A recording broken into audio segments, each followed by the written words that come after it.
All right, thanks, Deborah. And good afternoon, everyone. I'm Jeff Winthal, Program Committee and Board Member for GPLH. And welcome to the GPLH webinar on the New York State Consolidated Funding Application, or known as the CFA. I'm thrilled to welcome you and our speaker this afternoon. And please take a moment and let us see your name and organization if you could. And you can do this by renaming yourself if needed. We do have some upcoming programs which are free for our members. Our next program will be on August 21st, and that's at noon, and will feature a presentation on donor-advised funds, known as DAFs, with Christine Rack. And our next connections call for members will be on August 14th at 8:30 in the morning. If you're not a member and you pay for this event, we'll happily apply that fee to membership, and you can use that coupon code SAVE30, and there's no spaces when you put that in there. And there'll be a link in the chat for you to have access to joining as a member. We'll also distribute an email with the recording and slides to registered participants. And these materials, of course, are always available on the GPLH member-only section of our website. A survey will also be sent after this program. So the purpose is we get feedback to better help meet your interests. And a survey link will also be in this chat too. So before we start, we do have a couple of house rules. If you could please mute yourself until the end, so muting the microphones. And please refrain from using any artificial intelligence or AI scribes or note-taking software such as Otter AI. We'll be monitoring the chat for any questions throughout the program, and there will be time for a Q&A at the end.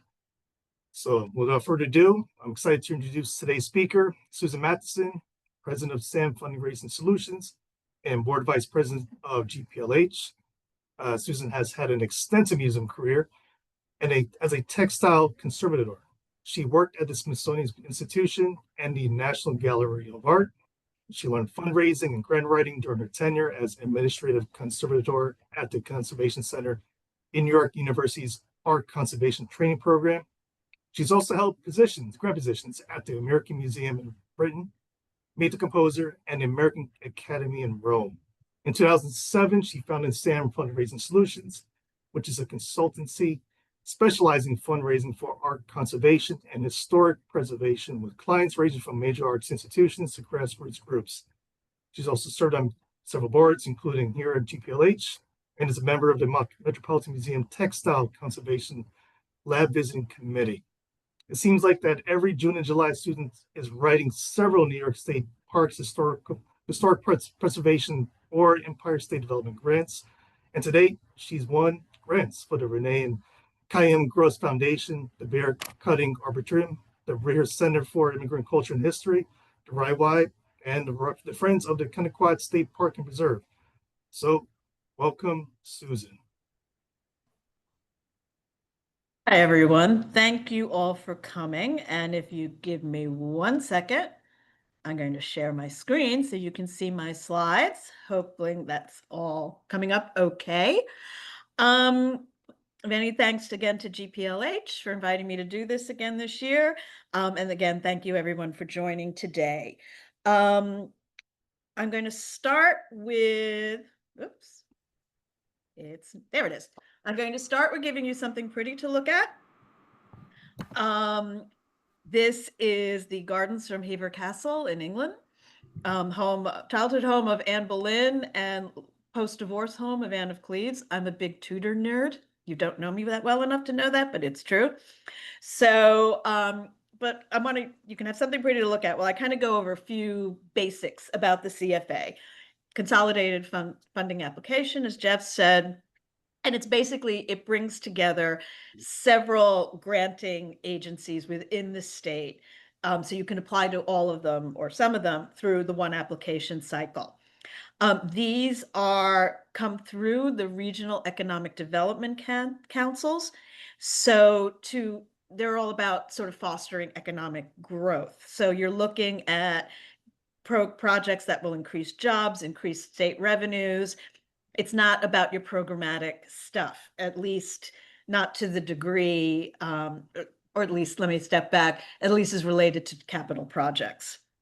And not all the programs are for nonprofits, so you really need to look at your guidelines and make sure you can apply.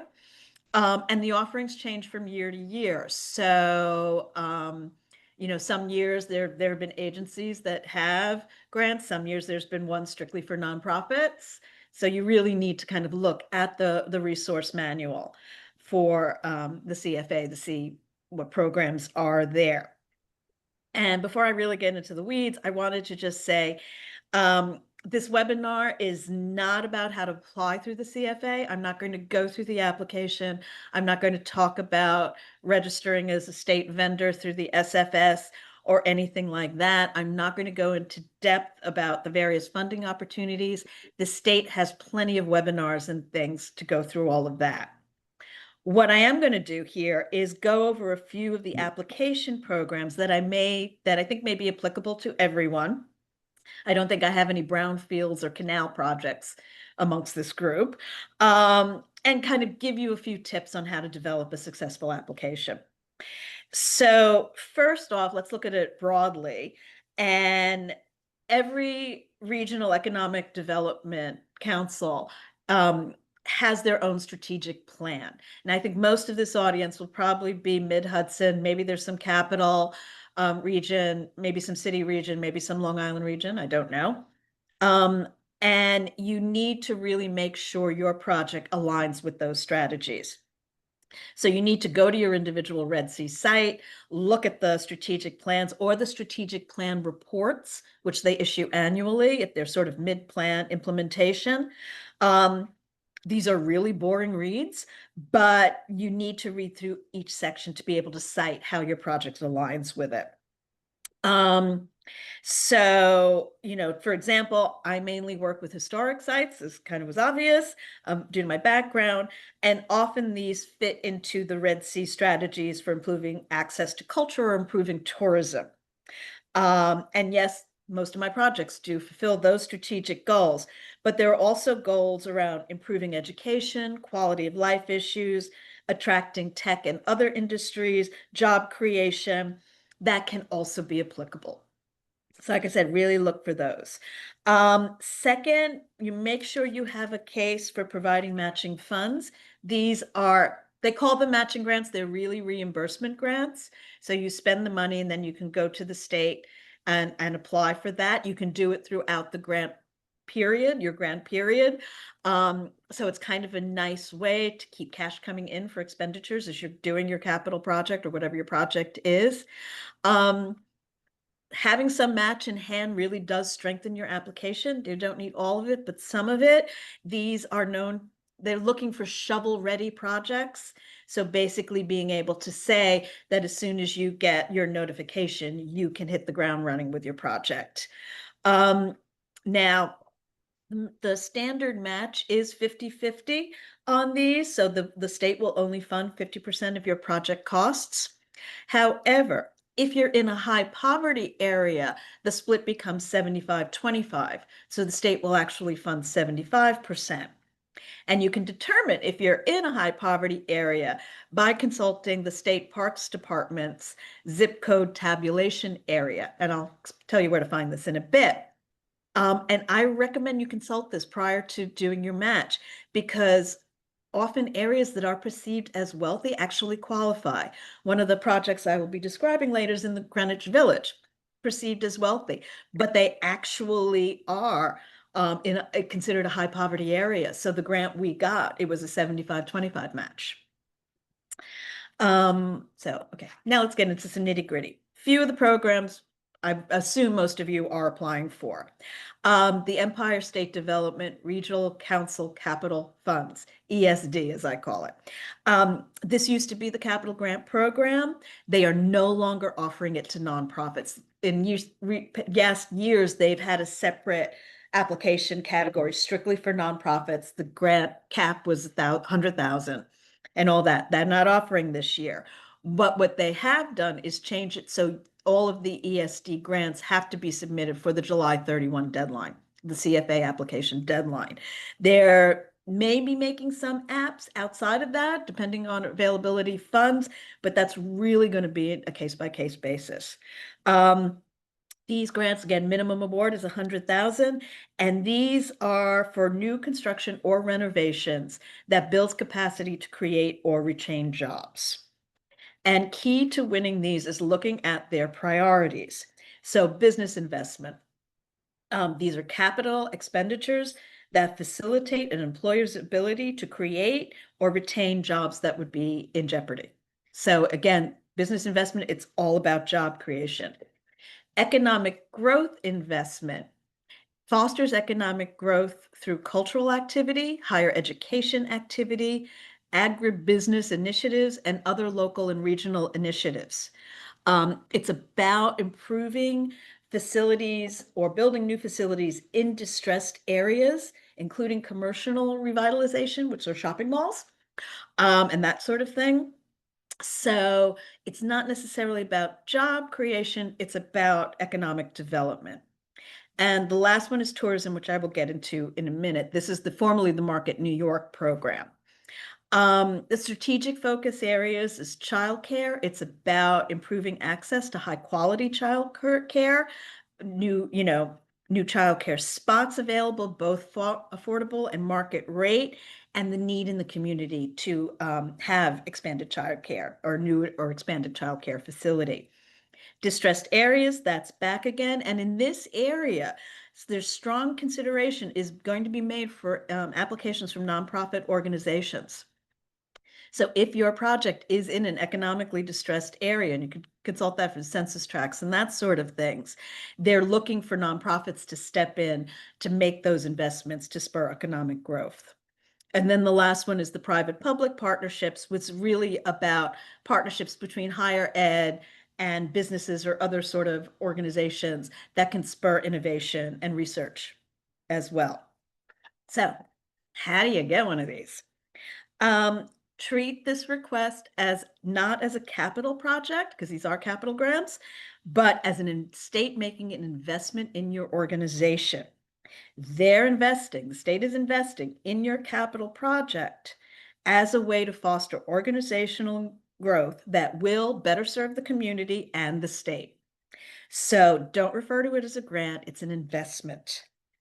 And the questions to focus on are, what will your project do to fulfill the ESD's priorities and to what degree? And you will hear me say this a lot during this webinar, it's all about the data.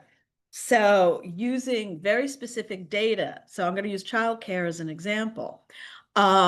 Your area consists of how many kids, how many have inadequate childcare. There are currently how many childcare spots, but the true need is this.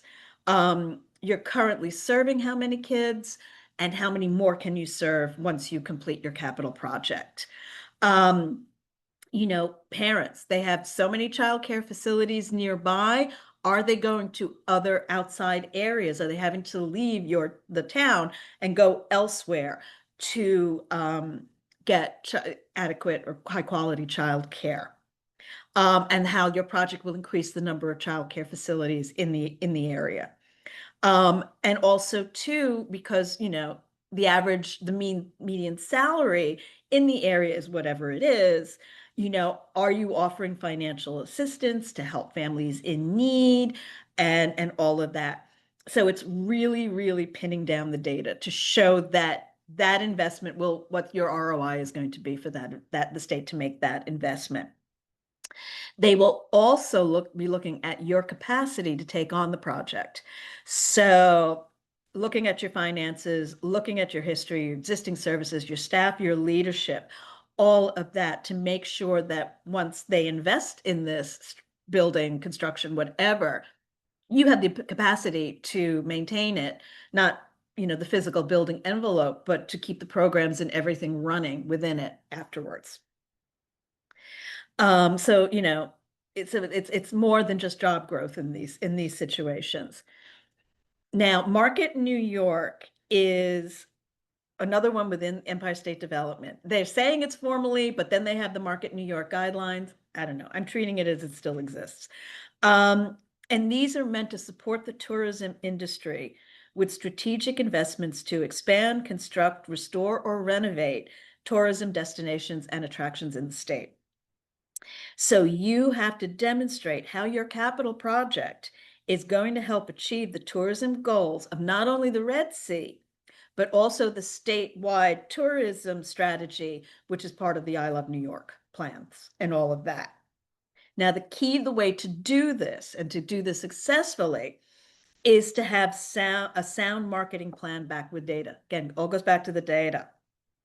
So the last time I applied for one of these, the client conducted an external audience research study to determine what the audience knew about the site already, and what the gaps were in their knowledge about the site, who had not visited, where they were coming from, how they got there, and what they knew about the information about the site, and also what amenities outside the site they were using, so that we were able to create a plan that allowed us to target the marketing message towards not only raising awareness of the site that would attract new audiences, but also in addition to where to focus the marketing messages. We discovered that a lot of people were coming to the site via train. So we realized that if we created a campaign at train stations all the way up the Hudson River to the site, we were reaching the audiences, and in Grand Central as well, Metro North, we were reaching the audiences that were using, new audiences and existing audiences that would say, okay, we can take the train to this site. Excuse me. Also were visitation projections. So it's about strengthening New York State as a travel destination and making it a destination choice of visitors. And you need to show how the capital project will increase the number of visitors, visitor spending, length of stay within the region. Again, solid data based on the research you've done to create your marketing plan and your past experience. So this is going to be very key this year in particular. I'm sure you've all heard that international tourists are not coming, over here now because they're scared.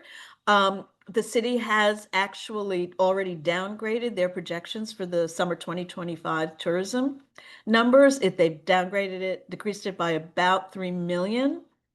So I'm assuming that further reductions will be coming. So anything that you can say to help bring in, bring in that guy from Idaho who wants to, come to New York and visit, my case, historic sites and all that. So how is your project, your capital project, going to rectify the projected decreases in tourism numbers? Okay, now we're going to do the parks grants, and I'm going to do these a little bit more in depth because given my background, these are the ones I tend to write. But I think within some of the info I'll be presenting, you can kind of use that to adapt to the other granting programs and all of that. These are available for acquisition planning, development improvement in parks and historic properties. They cap at 675. But new for this year is you need to show that either you own the property where you're doing the work or you have the permission of the owner. So there you need to submit leases, memorandums of understandings, your deed with your LIBOR number, anything that proves that. It used to be in the past that you could, and you should, people did, but now they're really requiring it. There are 3 sort of programs within this. The parks is about park or recreational facility improvements, including new construction. This doesn't have to be a state park. If you're working on your city park and have work that needs to be done there, you can apply for that. Historic preservation, those are for properties that are on the National Register of Historic Places. So if you're dealing with a historic site, what I tend to deal with, and then there's the Heritage Area Program. And I know the State Parks Department throughout the state has specified heritage areas. I think most of the valley, the Hudson River Valley is, I forget where it starts. It might start in Ossining and go up. So those are capital projects within those. If you're in a heritage area, that's great because those tend to be easier to get than a historic preservation or a parks one. So use that to your advantage. Now, where do you go to get the info you need for this application? Now, we all go to the CFA and the Red Sea pages for guidance, but the Parks Department's Environmental Protection Fund page, and I'll show you that link in a minute, has a lot of really good information. And these include reports that can be used both for the EPF grants, the Environmental Protection Fund, we all call it EPF, as well as some of the other ones. And citing these reports will help demonstrate how your project aligns with these state initiatives. So the first up is SCORP. I don't know what that is my running joke, but it is the statewide comprehensive outdoor recreation plan. So if you're looking to build a new playground or something that is outside recreational, this is a great report to go to be able to see what the state is thinking in terms of that and how you can develop, how your project fits into that. The State Historic Preservation Plan, yes, it's great if you're applying for a historic preservation grant, but there are priorities within that for tourism, for other aspects, for education, that your project may also help along as well to look for that. Heritage Area Management Plan, same kind of thing. And, looking at first to state, then looking to local, look at your open space plans for your community, your county, your town, whatever. Look at local historic preservation plans. They're out there. Look at the Preserve America Path Through History plan. Even if your project isn't historic, maybe there's something. And community master plans as well. Now, there's the link. In addition to all these great reports you can use, this page also has a lot of stuff you need that can help you craft your grant application.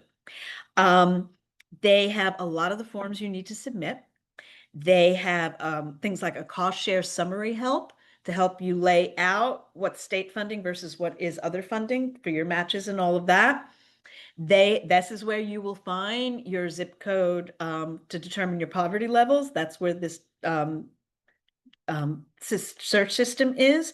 There are environmental review forms, which in cases if you're doing a construction project, you will need to include. There's also authorizing resolutions. Some of the programs do require your board authorize someone to be able to sign off on the contracts as well as manage the grant. And you need to submit those.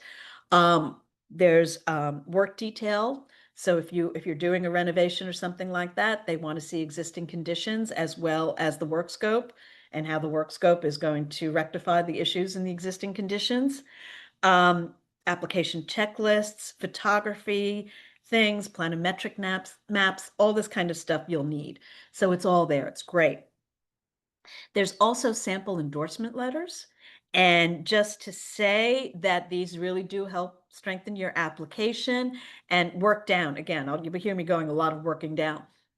State officials, local officials, town officials, and also the people that are using your project. So if you are doing a child care center, parents, PTA, whomever, that can show that there is community support for the project, which is also really key. Okay, more pretty pictures. I'm checking my time. Okay, so we've gone over sort of the typical resources, but now let's take a look at what makes your application unique. And I thought the best way to do this was to take a few of the questions and demonstrate how I answered them. So you can see what resources I used, how I presented the data, etc. And I'm going to use a former client and a current client's projects to illustrate this. Now, this is the project I used last year, and I'm including it again only because I got very tight on time last year, so I kind of rushed through it. So I thought, well, let me bring it in again and use it. This is the Friends of Connecticut State Park and Preserve out on Long Island. And it is a National Register site. It's in a National Register district. And it is known as it was the fishing site of all the Gilded Age notables. They have the ledger books as people signed in. So you have Roosevelts, you have Vanderbilts, you have Carnegies, you have presidents all went there and fished. It's one of the finest trout fishing sites in the state, if not the country. So, and they built these, you can see the building to the right, these buildings sort of around colonial buildings. The land originally was a royal patent, and all of that. So the projects we had were, you could see to the far left, a colonial grist mill that is under renovation. It's complete now. And this we were presenting as a new historic resource to attract tourists. But we also got money to create a whole curriculum, both at docent tours and all of that, as well as online, so that teachers can use it for colonial history and all of that, bolstering the fourth grade curriculum. And obviously it was kind of a little dilapidated building, and the restoration work made it a much more attractive building for parks visitors. The site also has one of the first fish trout hatcheries in the country. And it's the hatchery that introduced brown trout to the country. And it was closed due to an outbreak of infectious pancreatic necrosis, a virus that is damaging or detrimental to trout fry, but doesn't do anything to humans. So we had to close the hatchery to clean it, super clean it, or whatever you call. And while doing this, we really took the time to develop new educational programs and resources for, that would bolster a local biology and environmental education. And we also developed programs that helped address issues of climate change, because we were also improving local water estuaries and local water resources. So here's the first question. It's the statement of need. Now, this is not local need. This is looking at need within the larger region and why the state should fund it. You need to give them a justification. So what I described in our app were the losses as a result of the hatchery closure. So the preserve suffered an economic downturn during the closure. It was losing about $200,000 a year in lost profits, which we could document through decreased visitation, and also a drop in local business profits. People can't fish, they're not buying tackle. So, or coming to the area to fish. So all of that surrounding local businesses were also losing money. We then showed how the mill could help recoup some of this loss, because it was a new attraction that would bring visitors and attract new audiences back to the park while we were cleaning out the hatchery. Then I was able to cite the Trust for Public Lands 2010 report, and I did this application a couple of years ago, the economic benefits and fiscal impacts of parks and open space in Nassau and Suffolk counties, New York. And in this report, I was able to find that 28% of non-resident visitors come to visit heritage sites. They spend about $615 million and generate about $27.3 million in sales tax revenues each year. So the report determined that without new or interesting sites to visit or dynamic educational programs to attend, these tourists will instead seek heritage activities elsewhere, thus denying Long Island that revenue. And we were able to say that by restoring the mill and making it a new resource, we were keeping that revenue on Long Island. And that was very key.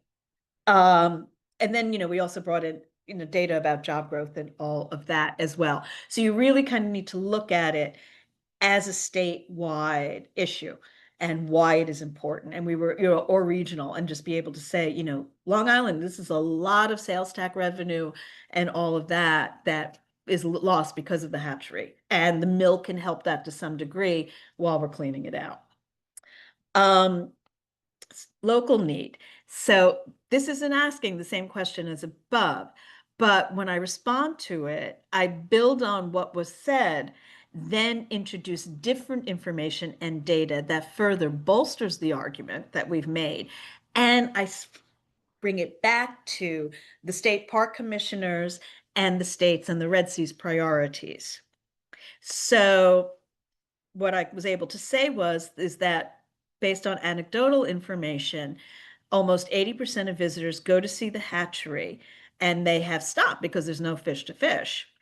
And we were able to get the local fishing clubs to express their frustration at the closure of the hatchery and that they were going off to seek fishing sites elsewhere. Um, and we also got all of these fishing groups to back that up because they all donated to the project.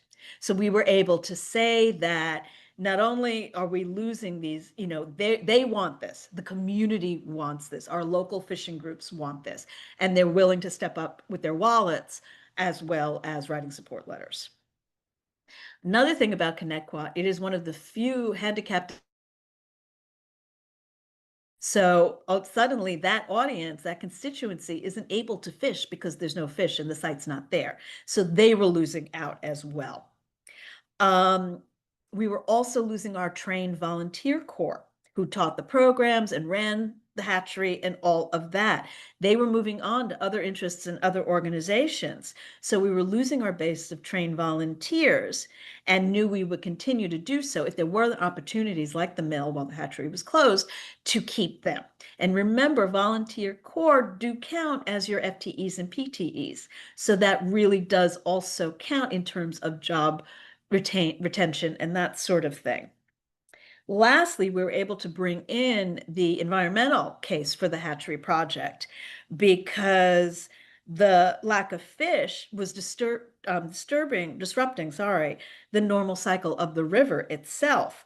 And you had the migrating and nesting birds like the ospreys and the herons and all of that who eat fish were going elsewhere because there were no fish for them to eat. So all of these together really showed that we were not only economically, was there a local need, we had community that wanted it. We had other constituencies like those who needed handicap accessible, needing it, wanting it. And as well as environmental. And I forgot to add that the closure also curtailed the preserve's educational programs, outlets. So school field trips, BOCES, university courses, family programs that were organized by the park's environmental education department were also had to be reduced or cut. So this was impacting the community youth and residents who were, no longer had these educational experiences, but also were losing out on the opportunity to gain a greater appreciation of the natural habitat. Next. Okay, so this question is different from asking at, the historic preservation plan, SCORP and all of that. They're looking for evidence that the project supports local plans. So when I do these, I cite the source, I give page numbers, and you are asked to submit the pages highlighted in the application. So make sure you have all of that. So for these, I will look at like Connecticut, the town of Islip comprehensive plan. I will look at the village of Oakdale and Bohemia's plans. I have also looked at watershed assessment and management stuff, for lack of a better word. The Atlantic Ocean, Long Island Sound Basin Water Body Inventory and Priority Water Bodies List. These grants require reading a lot of really boring reports, I warn you now. But that thing showed us how we were able to demonstrate how the project in restoring the hatchery was going to allow us to prevent the spreading of IPN, and thus we were protecting local waters. Because remember, the Connecticut River feeds into the Great South Bay. So we were able to contain the virus so it didn't impact other areas.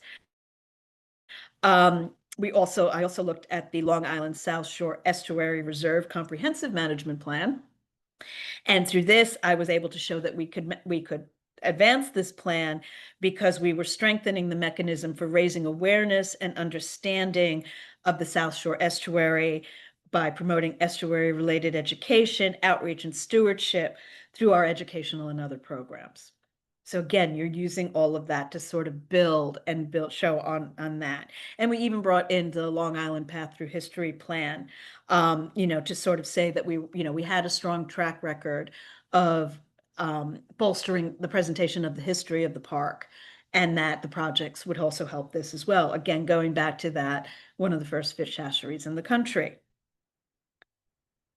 So you need the information to both back up your claims about the need and benefit, but also because you are scored on the project's consistency with documented plans, both state and local. So where do you find it? And again, if you're in a downtown revitalization area, look at those, look at your town comprehensive plans, Chamber of Commerce, look at your local tourism agencies, not just I Love New York, who's coming, who in the community is using the sites. And I'm also a big fan of Googling the economic impact of. I have done this countless times. I did a project for Rye Playland a few years ago, and I literally went in at the economic impact of Rye Playland, and lo and behold, there's a report. So I was able to pull that report and cite. I mean, and yes, you had to do your due diligence, but it was sort of a Rye community report, so I knew it was legitimate at least. Now, the other project I'm going to present is the Rini and Haim Gross Foundation. And this is in New York City's Greenwich Village. It is the family bought this industrial building and converted it into their home that you can now go visit. And in the back of the ground floor is Haim's studio, which you see here with him sitting in his chair. And we actually did, prior to our EPF, we did a restoration grant to do that skylight and restore that. But the key to it as well is Haim was not only friends with all of those sort of mid-century modern, both immigrant and American artists, or Americans, but still, but he also collected and was given gifts. So the family's home on the third floor was curated by him, and the art was all installed. So that was also what the visitor can see. So they're not only seeing artists where an artist worked, they also seeing how the artist lived. For this REPF here, excuse me, it was a roof and facade project. Both needed to be restored. We were having real severe issues with water infiltration as a result. And that was greatly impacting our ability to have programs, protect the art. And we were also, with the pointing and everything in the brick of the building facade, as well as, and I don't know if you can see this here on either side of the door, there's dark brown areas are great flat surfaces for graffiti artists.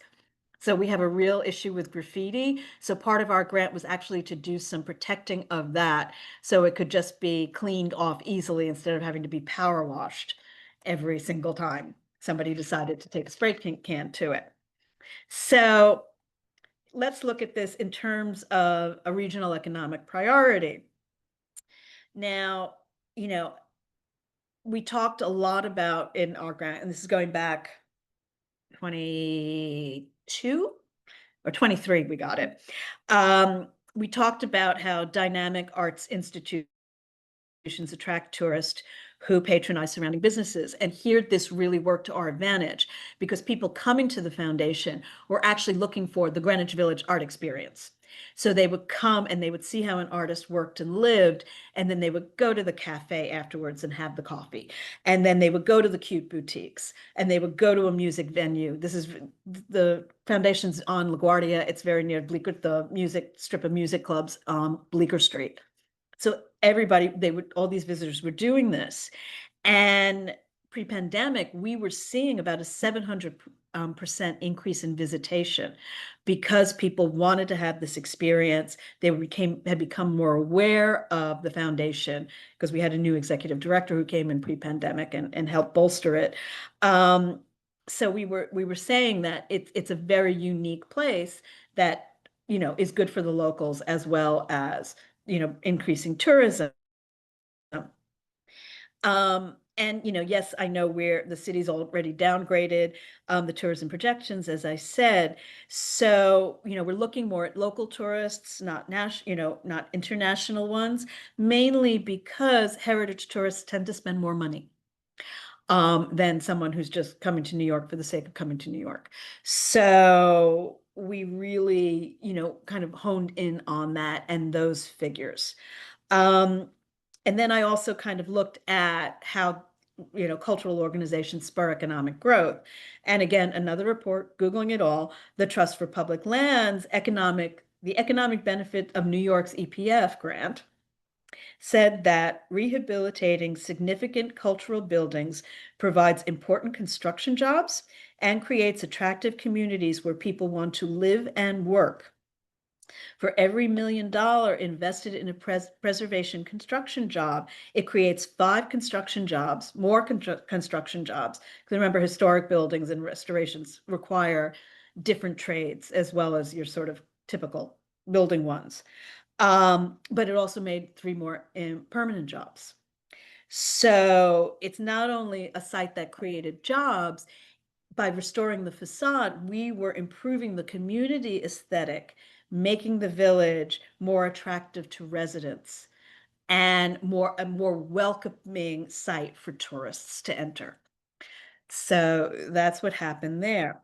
And then we look to public benefit. And obviously, this is about educational mandate. They're historic site / museum. And the benefit of seeing art objects on view within their historic context. You can't overstate that. It's the narrative, the interior narrative is telling about the history of American art from a point of view, one that can not necessarily be told by larger museums. So you have people having a personal encounter with this history through site tours, exhibitions, free public programs, open houses, school programs. And without appropriate care of the building, all of that was going to be lost. What is key to the foundation, and the reason why I think we do get a lot of grants, is every month they offer free in-person and online access programs. We call them tactile transmissions. And these programs use touch, drawing, and movement to give vision impaired audiences a singular means of exploring the process of creating sculpture. So they're able to handle his tools. We have controlled touch of his sculptures and all of that. We change the themes. So, and they sell out, people keep coming back. So we are meeting a need of an audience that isn't necessarily often, given programs for, and the idea of controlled touch. So, but without a sound structure, we couldn't offer that because you can't have vision impaired coming through with, puddles from water infiltration and that kind of thing. And then likewise too, the water infiltrate, gross worked in wood. So if you have drastic changes in the humidity, that also changes the condition of the sculpture, and that compromises that as well.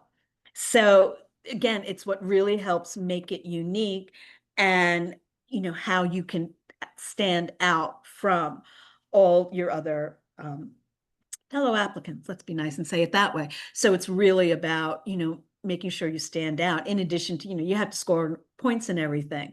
But in both of these cases, these were the things I used that successfully got us these grants. So with that, I'm ready for questions.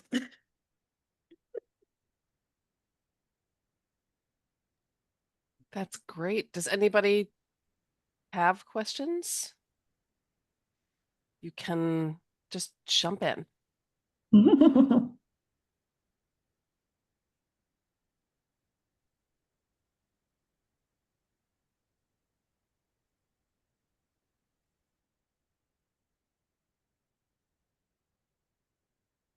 Oh, I see Allison has one.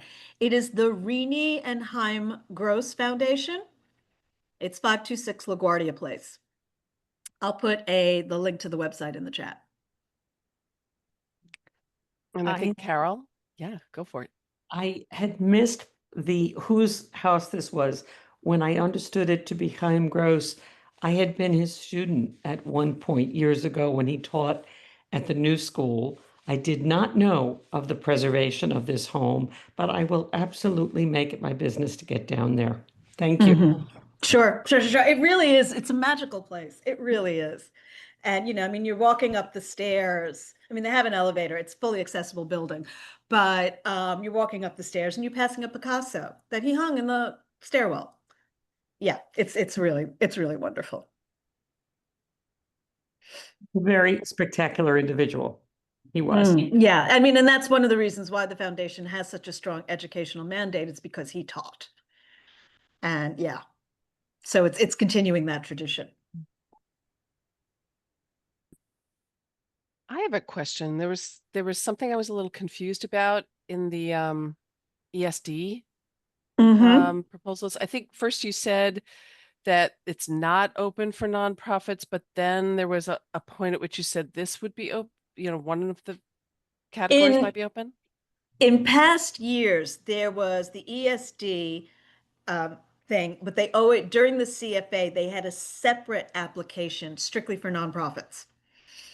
And it was $100,000 cap. They're not offering that one this year. So you can apply to both. In the past, you were able to apply to both.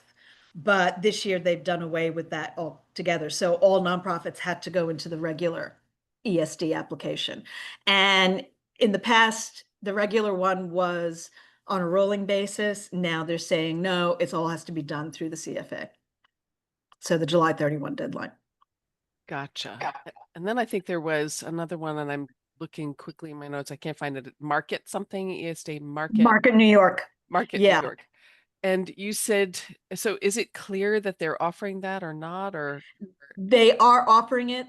I think it's still being offered, but it is strictly a tourism. It's about forwarding the I Love New York plan Gotcha. and increasing tourism.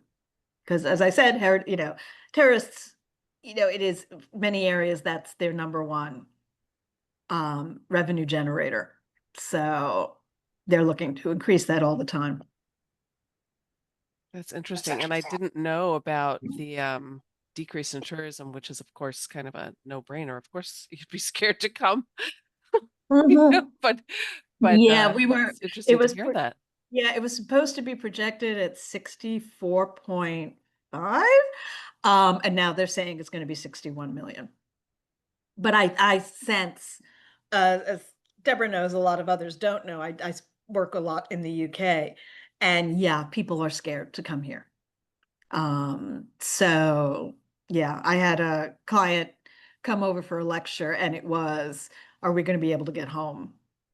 So having to quell those fears.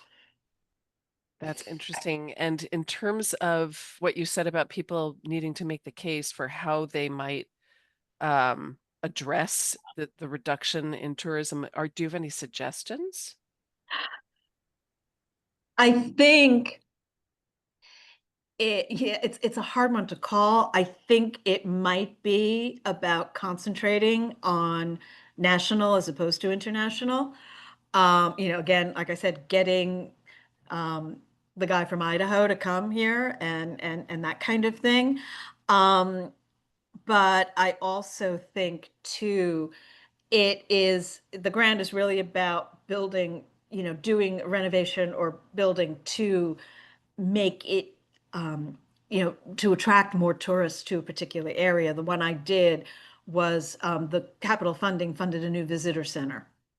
So we were able to, say that, people came to the site now, they weren't sure, parking was weird and all of that. So we made it much easier for the visitor to come.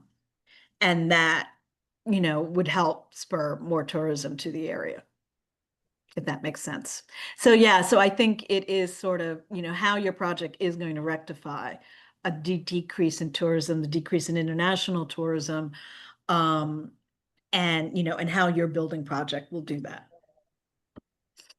Susan, I have a Yes. question. Hi, we're looking to do just that, build a welcome center and a museum and an education space. It is not designed.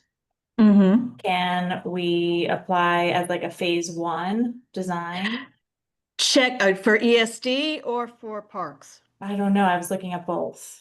Yeah, you would probably be able to go into parks. I did a visitor center out on Long Island, not the one I did for Market New York, through the parks program. Right. The thing about it is check the guidelines, because I think it's only a set, you're looking for your soft costs, Right. your design and all of that. They only fund a certain percentage of that.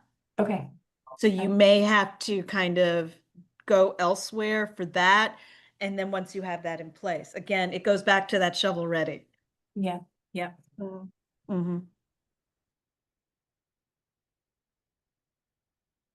So anything else?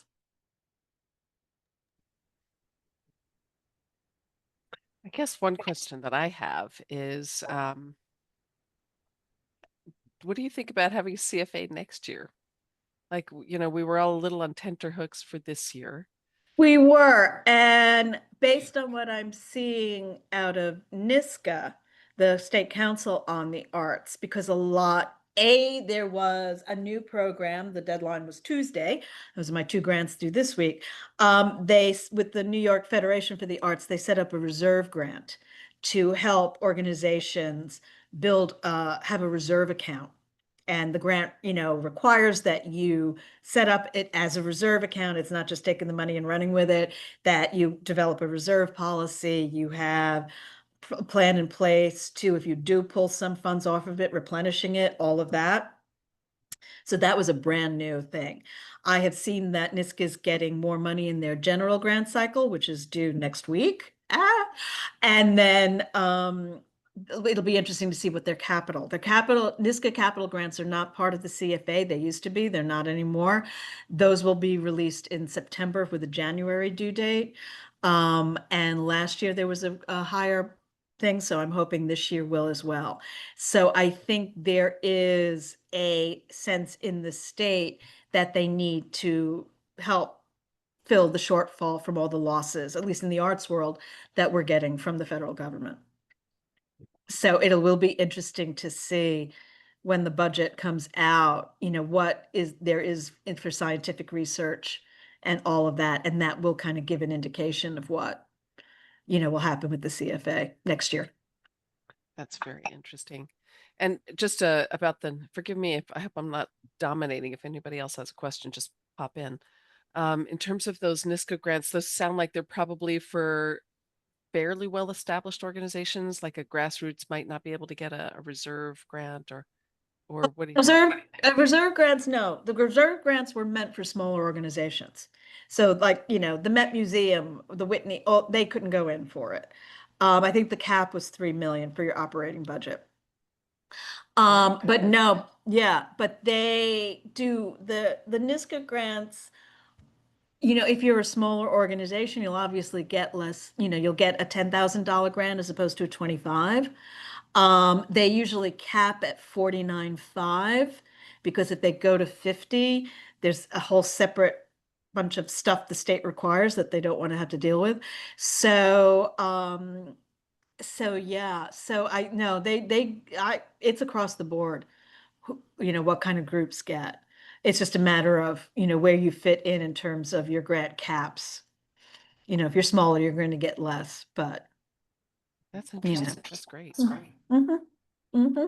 Jeffrey, do you have anything you want to say or? Real quick question, and I guess we're getting close to 1 o'clock here.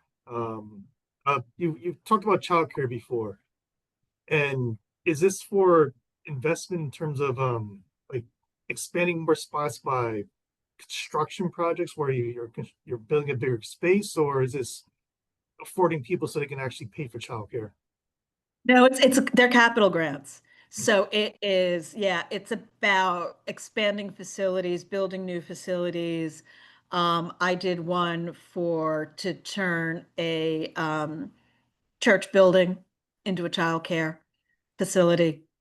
So yeah, and then, as I said, looking at the parks reports and stuff, if you're like building a playground as well as a childcare center, that you can use the SCORP and outside, recreational plans to bolster your argument with that as well.